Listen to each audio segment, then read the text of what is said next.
Hi everyone, আসসালামু আলাইকুম। তো আজকে সকালবেলায় উঠেই আমার ওই মাটির চুলোটাকে একটু কাদা দিয়ে লেপে দিচ্ছি, কারণ অনেক দিন ধরেই ভাবছিলাম এটাকে একটু লেপে দেবো, কিন্তু একদমই সময় হচ্ছিল না।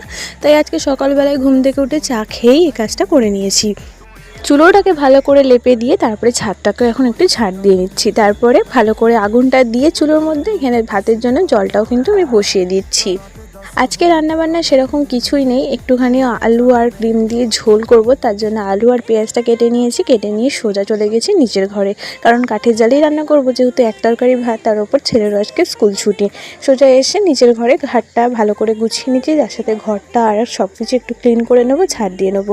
আর অল্প অল্প করে যদি আমরা এই ক্লিনিংয়ের কাজগুলো করে রাখি, তাহলে আমাদের কিন্তু ঘর বাড়ি ডিপ ক্লিন করার কোনো রকম প্রয়োজন পড়ে না। নিচের ঘরটা পরিষ্কার করে সোজা আবার চলে এসেছিলাম উপরের ঘরে রান্না করতে।